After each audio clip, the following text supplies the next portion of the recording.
You're listening to the Podcastle Set Cheddar Saturdays with Robert Patterson, the author, and you're kind of the host, blogger of the website set-cheddar.com.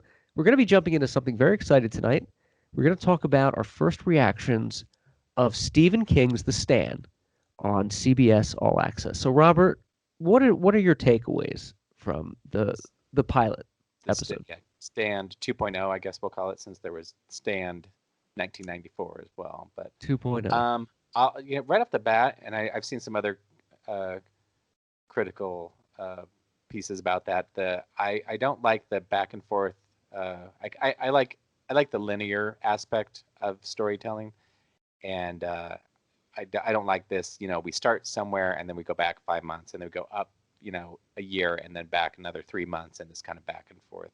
And I remember, I think J.J. Abrams, I think, was one of the first ones that used this to the nth degree in Alias, where they'd have this opening scene and I'd be like, what's going on? Is she dead? And then they would have 24 hours earlier. I'm like, oh, all right. Did I miss an episode? Right. And then they did it so often that I was just like, all right, we're somewhere in time. But the reason I guess it bugged me is because they're going to have a lot more hours to be able to do this, and they can do a lot of world building.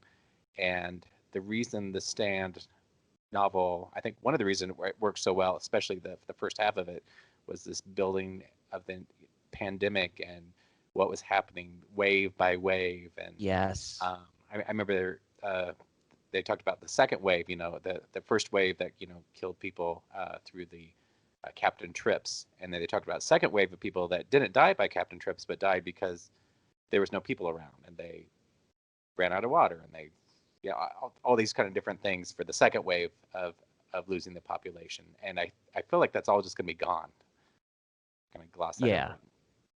That I agree with you 100%, and I feel like not like the book is really good, like you said, with building up the plague. And there's only been one episode released of Stand 2.0, so I don't know if they're going to dive more into that, but I feel like they didn't do enough of the plague. They kind of jumped right into Stu Redman. They focused too much on Harold Lauder. And I agree, I don't like the non-linear story anyway, because what the book does is they jump from character to character and show character development, which works. But in this one, they took the liberty of doing flashbacks, which didn't really work, and it got kind of bad. It kind of left a bad taste in my mouth, and I feel like they should have been more faithful to the book. There's little examples like Mother Abigail's from Hemingford Home, Nebraska in the book and subsequent TV, but in this one it was Hemingford Home, Colorado. Yeah, she just called it out. I'm like, what? Was that like an error, or was that intentional? Because it's a weird thing to do. It'd have to be intentional, and because King actually, and probably because I'm from Nebraska, so I'm usually kind of keyed into when he likes Nebraska, and Nebraska is kind of, I think he's used as kind of the center of the United States, and pops up like Children of the Corn, and there was a reason she was from Nebraska and not Colorado, where that's where everybody goes to Colorado. So obviously his Stephen King was involved in this, and his son was involved in writing it as well. So they knew what they were doing. I don't think it was intentional to change it. All right. Why, I'm not sure, but maybe we'll find out later. Yeah, it makes sense. Maybe it was our governor. Right, Ricketts is in charge. Yeah.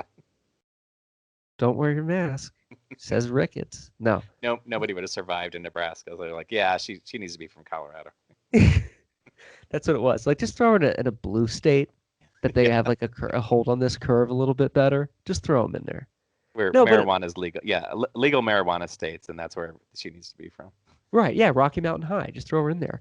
I did like the aspect of the Stand that they have it modernized with technology, because the 1994 one, I really enjoyed that miniseries, but it is very dated in the sense it's a product of the time. Mm-hmm. But I do like that they talk about Instagram, and they kind of modernize the setting, which is good. Or they did modernize the setting. My big takeaway was you don't see much of Randall Flagg in the first one, but I feel like he just looks cooler. I mean, Jamie Sheridan did a good job, but those, it was tough with the mullet and everything. It was kind of tough to really like believe him. Yeah, the a lot of double denim and uh, Yeah. he he he looked about 5'6" compared to some others. And not that you need to be tall to be intimidating, but Right. this is the movies, Yeah, yeah, he should be a little taller. Yeah. But I did like the technology a little bit. I feel like the casting w- wasn't the character development wasn't as good as it should have been. They don't show really a lot of Stu Redman's development. Stu Redman, by the way, is played by James Marsden, and he's a great actor, but I feel like they just kind of jump to him already in custody, and they don't really do his character development. They could have done a little bit more. Uh, Owen Teague, he plays Harold Lauder. Yeah, so some of these people I'm not familiar with. Now, one thing I did like that Owen did was when he's in the mirror practicing to a Tom Cruise picture. Oh, that was creepy because he's Yeah. doing. By the way, slight spoiler alerts in this one, but he's doing the phase, and then the face, and the final one, he's like, ah, and he really like. I feel like he. What I was gonna say is, I feel like he was perfectly cast as that character because he is this creepy kid. hmm I But I so like don't. Oh, go ahead. for Franny, and I don't know if we're spoiling, because they show her, they flash forward, and then she's pregnant. And I think if you're not familiar with the novel, you would assume that maybe James Marsden or Stu Redman is the father. Yeah. Um, e- Yes. Even though if you read the book, she's pregnant before all this begins, Right. if I'm remembering correctly. Now they could have changed it too, but I was like, if You're you're right. watching this first time with never read the novel, never saw the other miniseries, you would just kind of make some assumptions there.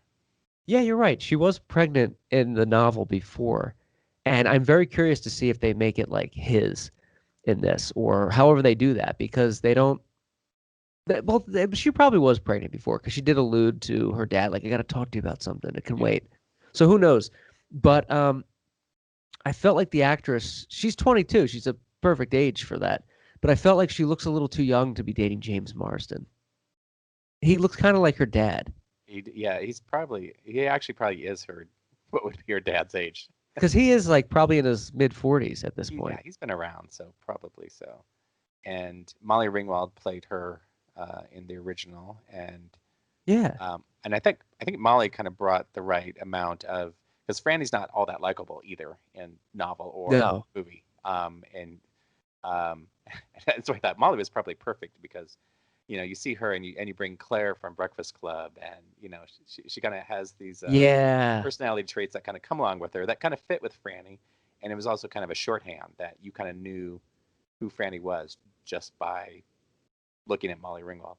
That's a really good point. And I remember watching the 94 miniseries, and I thought then she was a good choice because she wasn't like the it girl that she was in the 80s anymore at that point. She already peaked at that point. And but you still knew who she was. She was still very famous. And she brought the right amount of like she's kind of a bitch, but she's not. She's still like a good person, but and I don't know. We'll see what happens with this, but my initial takeaway was they should have been a little bit more faithful to the sequence of events in the novel and maybe more character development. I don't know. So, and we're missing a lot of characters after I think Hmm. it was an hour episode. So obviously we don't have any of the New York characters or others that we would be introduced to along the way. And so I don't know if they'll, like, the next episode will kind of concentrate on the next three. But True. and that's why I like the linear version. And I think of directors that like Paul Anderson and Robert Altman. Like I think about Magnolia and Yeah. the play. Where they have this huge cast of characters that are all in their separate silos, and by the end they're all interconnected. Um, and Good and point. they're able to orchestrate that. And that, I think, I love movies that do that. And I think those two directors in particular seem to kind of thrive on that type of script. I agree. That's a good assessment. That's a good analysis. I do hope that Larry Underwood's "Baby Can You Dig Your Man" comes back because that was a great song, Mr. Patterson. I think I don't know. I was listening for it at one point, because I was like, it's gonna be, because I think it's gonna be kind of teed up in the radio somewhere behind, but I don't think I heard it. Or maybe there was a song at the end. But Oh yeah, this was the Billy Joel. okay, Yeah, that was a good choice. I do. King talked about too. He updated the stand. He like rewrote, not rewrote it, but he updated the novel because a lot of the things that bothered him, even with the rewrite, was he still left the prices the same. Um, like it was like 1990 or something when the rewrite happened, and gas was still like 30 cents a gallon or something like that. So I think it'd be cool. I think it's always cool when the stand gets like a good updated version and it's modernized because it's a timeless story, but the yeah, backdrop of technology always changes, and I think that's important. So yeah. I'm excited. I'm gonna watch the whole thing. I wasn't blown away by the first episode. Um, and I don't, what do you think? I mean, are people ready to watch a miniseries about a pandemic during the pandemic? I think so, and I was wondering, and I think obviously the script was written well before the pandemic, and they shot it, and it did start making me wonder. I'm like, is it non-linear? Did they edit it differently than it was originally scripted? I don't know. Ooh, Could yeah. could be the possibility. I think if we went back a few months, people might not have been ready, but I think people are ready to be Anesthetized. done with this pandemic, obviously, and so Yeah. maybe this will be a way. But it's yeah, it's Y- confusing. There's some confusion to it. I do like that they brought. It's not good effects necessarily, but they brought the lower jowls. People's kind of Ooh, yeah. I necks did are like that. extended. I remember that in the book that they didn't really do in the No. first miniseries. It was Yeah, people are the just kind of lower jowls are snotty. filled with Yeah, like the fluid. yeah, Oh, that's just nasty. How could you even breathe with that? yeah. And he cuts him. Oh, Um, it was a nice effect though.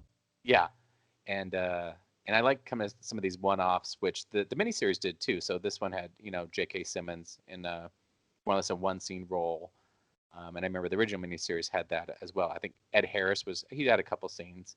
Yeah. Kathy Bates was in one scene. It's just kind of like these little tentpole Yeah, she played stars Ray Flowers. here along the way. So Yeah, I thought uh the guy that plays Starkey in the new one. What's his name? I'm sorry. Um General Starkey, J.K. Simmons. J.K. Simmons was perfectly cast because it's an authoritative figure. Ed Harris was perfectly cast. So when they wouldn't show Starkey, I was thinking maybe a weird thought came to me. Maybe it's going to be like Jamie Sheridan or some. It's going to be something. And Somebody, then they showed J.K. Simmons. I was like, oh, that's perfect because you believe it. You and know? that's where I go back. That's kind of the shorthand of moviedom, where as soon as you see him, you're like, oh, this is serious. It's he's kind of like Ooh, yeah. a Donald Sutherland type, where you're like, oh, this he's important and he will be gone quickly because we can't afford him for Right. six Yeah. months of shooting. Right. He'll be going. Yeah, but this is important, so we're just gonna crowbar him in, and you're gonna Yeah. believe it, and it's gonna work. And I do like they added the character Jim Ellison here, which I don't remember if they did that in '94. I No. don't know that was a new character, and he was kind of quirky, a little bit kind of all over the place, but Yeah. and It was good. Stu, It was a good companion piece to Stu Redman because in the original in the novel, it's assholes, just like we're gonna prick you and do this, and they had one guy that's like, "Hey, I'm just gonna explain what's going on." It kind of humanized it and modernized it a little bit to where, well, we're trying to stop this thing. yeah, We're trying to retrace the steps and figure out why. So can you help us like save the world? And that makes sense. Because one thing that bothered me in '94 was how Gary Sinise wasn't explained really what was going on, and he was kind of like, "Well, I'm not doing it." It's like you kind of have to. yeah. We're trying to save the world. Like it's not up to you anymore. You know? Uh, yeah. So maybe I'll call that the Dr. Fauci role. So he would have been the one to Ooh, try to get Stu out of there. Like, Dr. Fauci. I do wonder though when you talked about whether they edited it differently. There was a scene where it was like right after things started happening, and Harold Lauder's riding his bike, and they have a voiceover of the radio. It's like the governor's thinking about asking, or no, I'm sorry, this is before everything started happening, and there's a voiceover on the radio, and they say, well, I think the governor is going to start asking people to social distance and wear your mask. And I wonder if they were doing that back when they started filming it. That could have been a conscious, edit in Yeah, there. I would think so, and I'm sure the word social distancing had been around prior to this pandemic, but it Yeah. had certainly not been in our normal vocabulary of every day. No, it was. I rewatched Contagion because apparently I'm on a suicidal streak with these pandemic movies, and they do say social distancing in Yeah, there quite a bit, which I I never. I watched that rewatched that in February, January or February, Yeah. and my sister was giving me crap about it at the time. She goes, "Why are you watching that?" I'm preparing, Yeah. and as you probably you said you recently saw it, a lot of that was exactly the what they predicted. Oh, it's exactly what happened. Yeah, I watched that and Outbreak a few times, and my wife said, why are you watching these?" And I said the same thing you do. I'm Yeah, preparing myself. I'm getting educated. I'm ready. I still blame Gwyneth Paltrow for everything. Yeah, what is she doing? Come on. And stop killing pigs in the rainforest, please. I suppose she didn't have her goop resource to help beat this pandemic for something. Well, that's our take on the Stand.